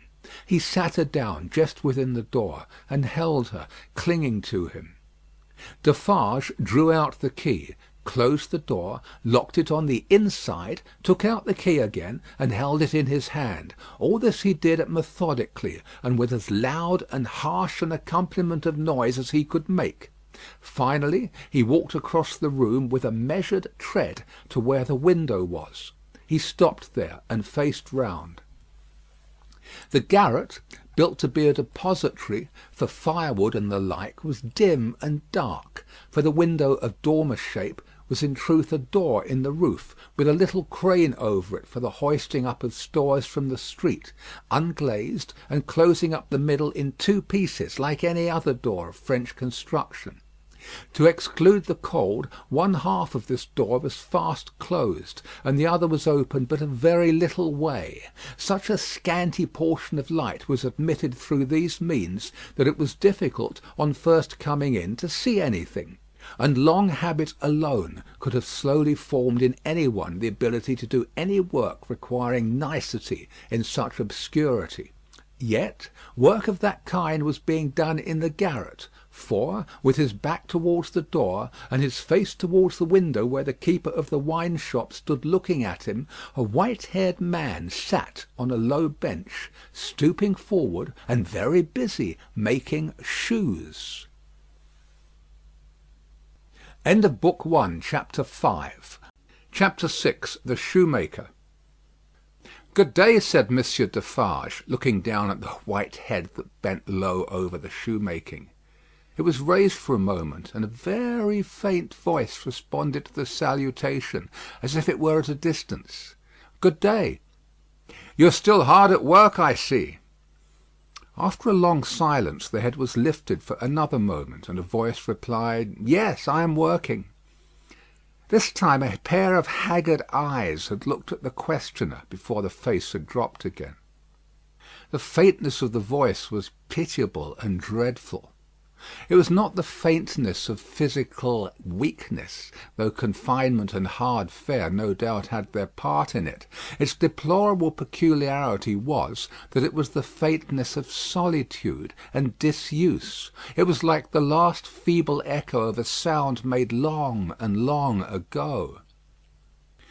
So entirely had it lost the life and resonance of the human voice, that it affected the senses like a once beautiful colour faded away into a poor weak stain. So sunken and suppressed it was, that it was like a voice underground. So expressive it was of a hopeless and lost creature, that a famished traveller, wearied out by lonely wandering in a wilderness, would have remembered home and friends in such a tone before lying down to die. Some minutes of silent work had passed, and the haggard eyes had looked up again, not with any interest or curiosity, but with a dull mechanical perception, beforehand, that the spot where the only visitor they were aware of had stood was not yet empty. "I want," said Defarge, who had not removed his gaze from the shoemaker, "to let in a little more light here. You can bear a little more?" The shoemaker stopped his work, looked with a vacant air of listening at the floor on one side of him, then similarly at the floor on the other side of him, then upward at the speaker. What did you say? "You can bear a little more light?" "I must bear it, if you let it in," laying the palest shadow of a stress upon the second word. The opened half-door was opened a little further, and secured at that angle for the time. A broad ray of light fell into the garret, and showed the workman with an unfinished shoe upon his lap, pausing in his labour. His few common tools and various scraps of leather were at his feet and on his bench. He had a white beard, raggedly cut, but not very long, a hollow face, and exceedingly bright eyes. The hollowness and thinness of his face would have caused them to look large, under his yet dark eyebrows and his confused white hair, though they had been really otherwise. But they were naturally large, and looked unnaturally so. His yellow rags of shirt lay open at the throat, and showed his body to be withered and worn. He, and his old canvas frock, and his loose stockings, and all his poor tatters of clothes, had, in a long seclusion from direct light and air, faded down to such a uniformity of parchment yellow, that it would have been hard to say which was which. He had put up a hand between his eyes and the light, and the very bones of it seemed transparent. So he sat, with a steadfastly vacant gaze, pausing in his work. He never looked at the figure before him, without first looking down on this side of himself, then on that, as if he had lost the habit of associating place with sound. He never spoke, without first wandering in this manner, and forgetting to speak. "Are you going to finish that pair of shoes to-day?" asked Defarge, motioning to Mr. Lorry to come forward. "What did you say?" "Do you mean to finish that pair of shoes to-day?" "I can't say that I mean to. I suppose so. I don't know." But the question reminded him of his work, and he bent over it again. Mr. Lorry came silently forward, leaving the daughter by the door. When he had stood for a minute or two by the side of Defarge, the shoemaker looked up. He showed no surprise at seeing another figure, but the unsteady fingers of one of his hands strayed to his lips as he looked at it. His lips and his nails were of the same pale lead colour. And then the hand dropped to his work, and he once more bent over the shoe. The look and the action had occupied but an instant. "You have a visitor, you see," said Monsieur Defarge. What did you say?" "Here is a visitor." The shoemaker looked up as before, but without removing a hand from his work. "Come," said Defarge, "here is Monsieur, who knows a well-made shoe when he sees one. Show him that shoe you are working at. Take it, Monsieur." Mr. Lorry took it in his hand. "Tell Monsieur what kind of shoe it is, and the maker's name." There was a longer pause than usual before the shoemaker replied, "I forget what it was you asked me. What did you say?" "I said, couldn't you describe the kind of shoe for Monsieur's information?" "It is a lady's shoe. It is a young lady's walking shoe. It is in the present mode. I never saw the mode. I have had a pattern in my hand." He glanced at the shoe with some little passing touch of pride. "And the maker's name?" said Defarge. Now that he had no work to hold, He laid the knuckles of the right hand in the hollow of the left, and then the knuckles of the left hand in the hollow of the right, and then passed a hand across his bearded chin, and so on in regular changes without a moment's intermission. The task of recalling him from the vagrancy into which he always sank when he had spoken was like recalling some very weak person from a swoon, or endeavouring, in the hope of some disclosure, to stay the spirit of a fast dying man. Did you ask me for my name? Assuredly I did. 105 North Tower. Is that all? 105 North Tower. With a weary sound that was not a sigh nor a groan, he bent to work again, until the silence was again broken. "You're not a shoemaker by trade?" said Mr. Lorry, looking steadfastly at him. His haggard eyes turned to Defarge, as if he would have transferred the question to him; but as no help came from that quarter, they turned back on the questioner when they had sought the ground. "I am not a shoemaker by trade. No, I was not a shoemaker by trade. I learnt it here. I taught myself. I asked leave to—" He lapsed away, even for minutes, ringing those measured changes on his hands the whole time. His eyes came slowly back, at last, to the face from which they had wandered. When they rested on it, he started, and resumed, in the manner of a sleeper that moment awake, reverting to a subject of last night. "I asked leave to teach myself, and I got it with much difficulty after a long while, and I have made shoes ever since." As he held out his hand for the shoe that had been taken from him, Mr. Lorry said, still looking steadfastly in his face, "Monsieur Manette, do you remember nothing of me?" The shoe dropped to the ground, and he sat looking fixedly at the questioner. "Monsieur Manette," Mr. Lorry laid his hand upon Defarge's arm, "do you remember nothing of this man? Look at him. Look at me. Is there no old banker, no old business, no old servant, no old time rising in your mind, Monsieur Manette?" As the captive of many years sat looking fixedly, by turns, at Mr. Lorry and at Defarge, some long obliterated marks of an actively intent intelligence in the middle of the forehead gradually forced themselves through the black mist that had fallen on him. They were overclouded again. They were fainter. They were gone, but they had been there. And so exactly was the expression repeated on the fair young face of her who had crept along the wall to a point where she could see him, and where she now stood looking at him, with hands which at first had been only raised in frightened compassion, if not even to keep him off and shut out the sight of him, but which were now extending towards him, trembling with eagerness to lay the spectral face upon her warm young breast, and love it back to life and hope. So exactly was the expression repeated, though in stronger characters, on her fair young face, that it looked as though it had passed like a moving light from him to her.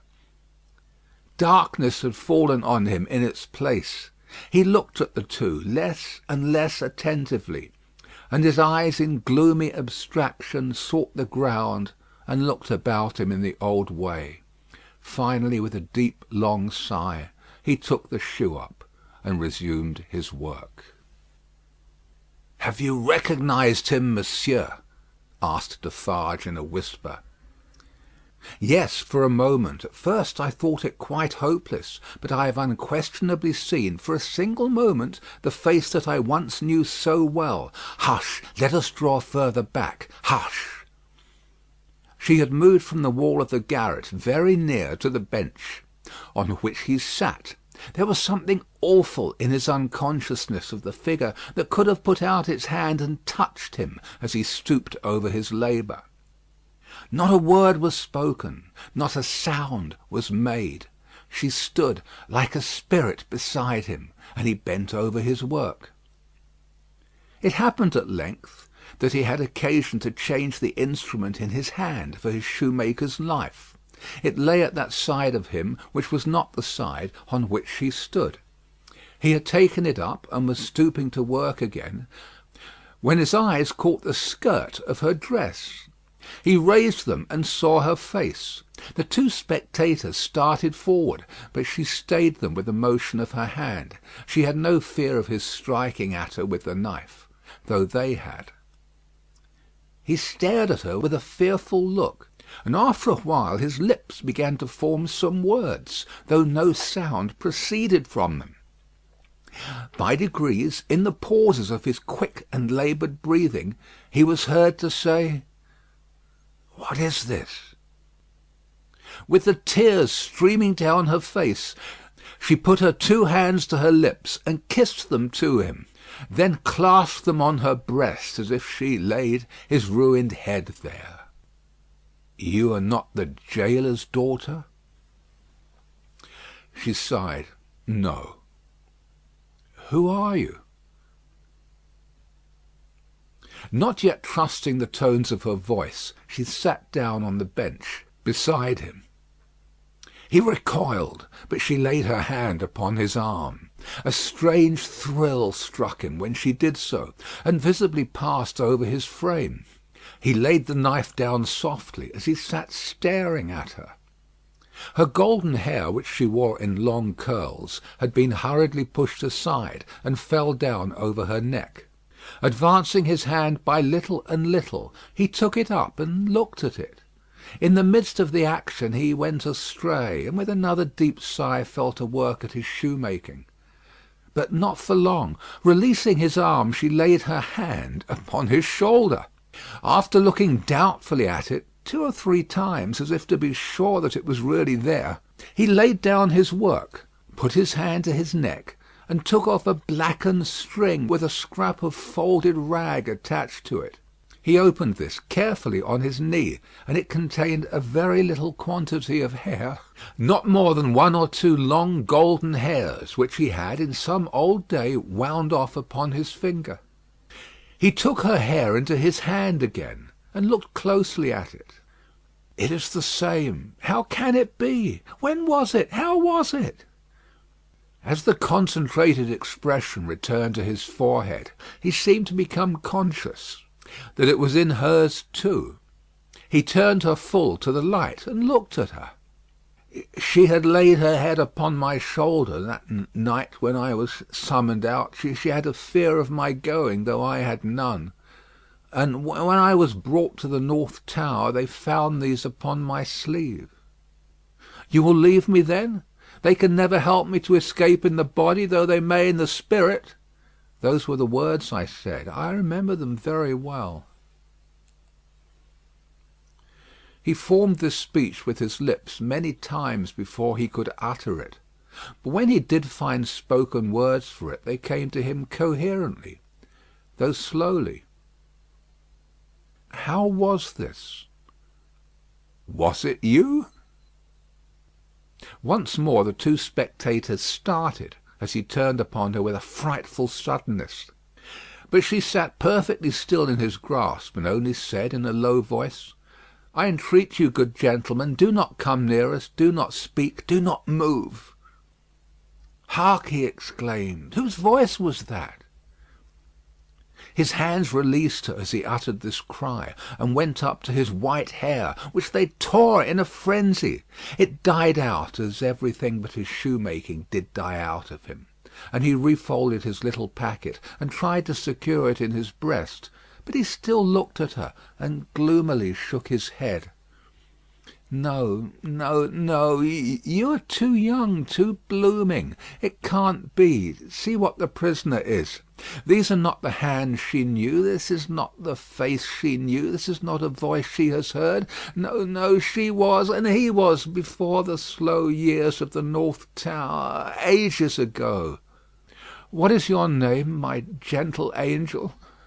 Hailing his softened tone and manner, his daughter fell upon her knees before him, with her appealing hands upon his breast. Oh, sir, at another time you shall know my name, and who my mother was, and who my father, and how I never knew their hard, hard history. But I cannot tell you at this time, and I cannot tell you here.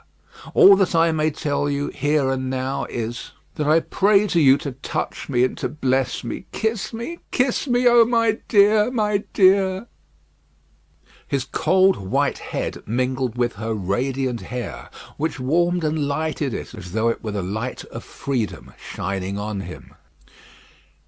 If you hear in my voice, I don't know that it is so, but I hope it is, if you hear in my voice any resemblance to a voice that once was sweet music in your ears, weep for it, weep for it. If you touch, in touching my hair, anything that recalls a beloved head that lay on your breast when you were young and free, weep for it, weep for it.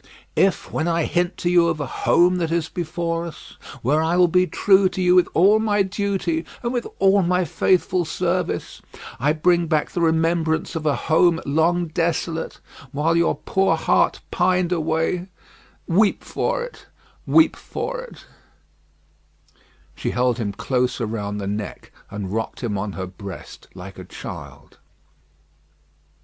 If, when I tell you, dearest dear, that your agony is over, and that I have come here to take you from it, and that we go to England to be at peace and at rest, I cause you to think of your useful life laid waste, and of our native France so wicked to you, weep for it, weep for it. And if, when I shall tell you of my name, and of my father who is living, and of my mother who is dead, you learn that I have to kneel to my honoured father, and implore his pardon for having never for his sake striven all day, and lain awake and wept all night because the love of my poor mother hid his torture from me. Weep for it, weep for it. Weep for her, then, and for me, good gentlemen. Thank God, I feel his sacred tears upon my face, and his sobs strike against my heart. Oh, see, thank God for us, thank God. He had sunk into her arms, and his face dropped on her breast, a sight so touching, yet so terrible in the tremendous wrong and suffering which had gone before it, that the two beholders covered their faces.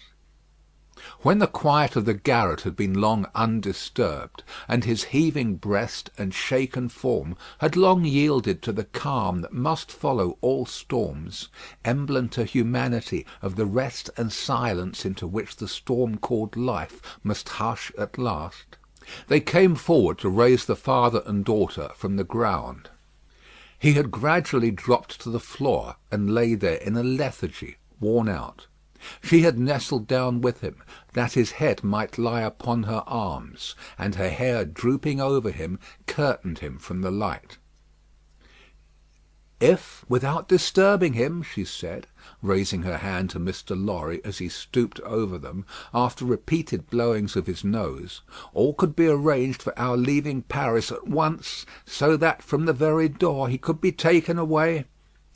But consider, is he fit for the journey? Asked Mr. Lorry.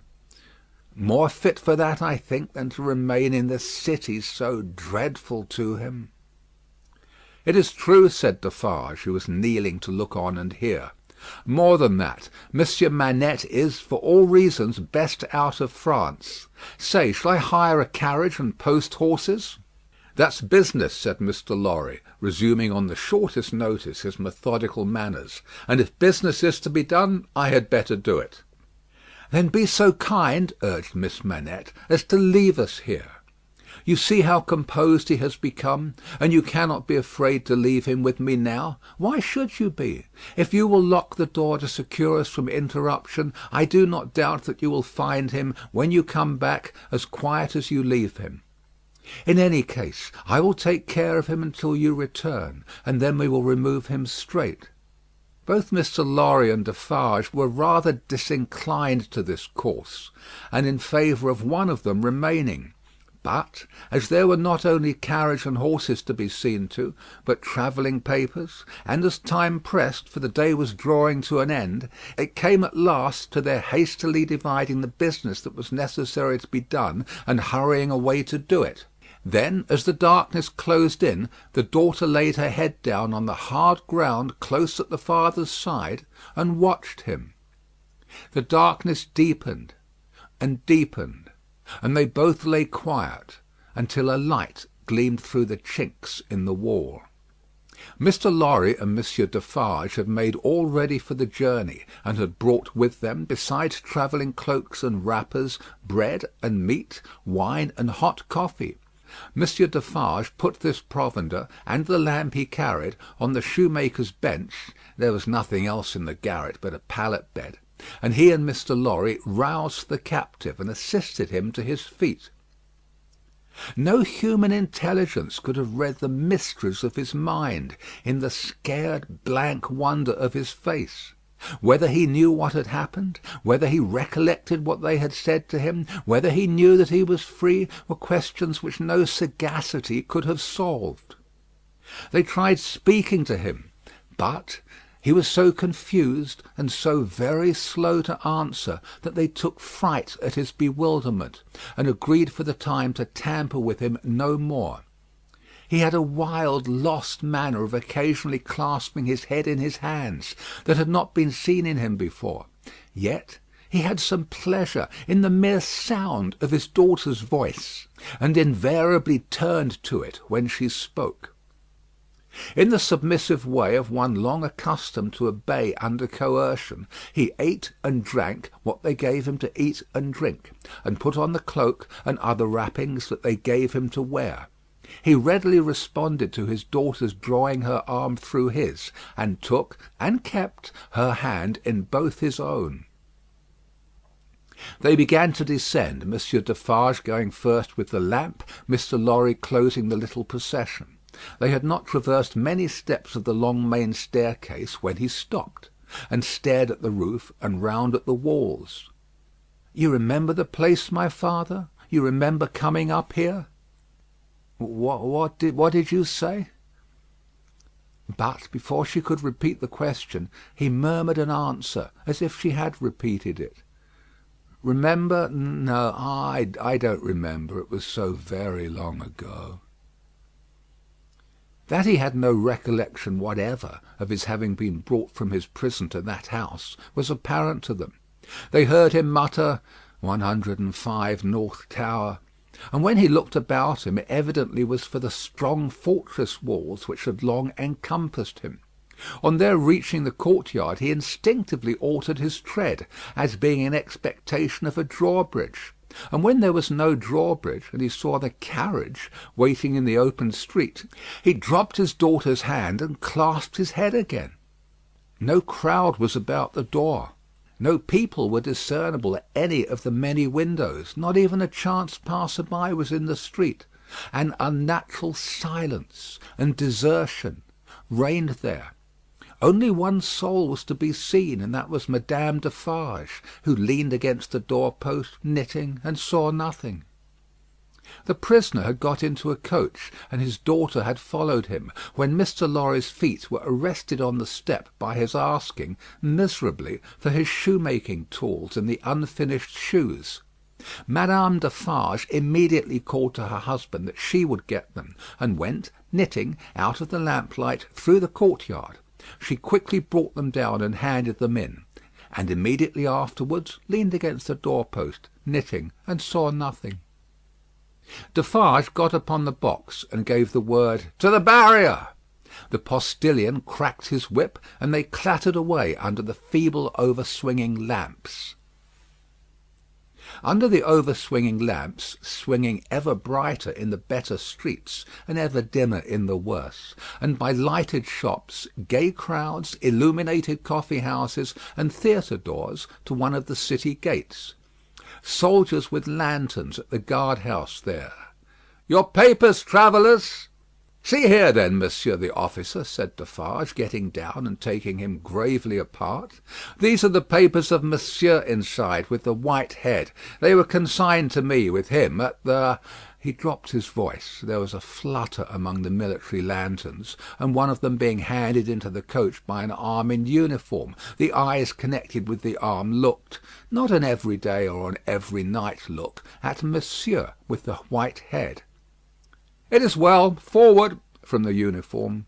"Adieu!" from Defarge. And so, under a short grove of feebler and feebler over-swinging lamps, out under the great grove of stars. Beneath that arch of unmoved and eternal lights, some so remote from this little earth that the learned tell us it is doubtful whether their rays have even yet discovered it, as a point in space where anything is suffered or done, the shadows of the night were broad and black. All through the cold and restless interval, until dawn, they once more whispered in the ears of Mr. Jarvis Lorry, sitting opposite the buried man who had been dug out, and wondering what subtle powers were for ever lost to him, and what were capable of restoration, the old enquiry, "I hope you care to be recalled to life?" And the old answer, "I can't say." The end of the first book. End of Book 1, Chapter 6.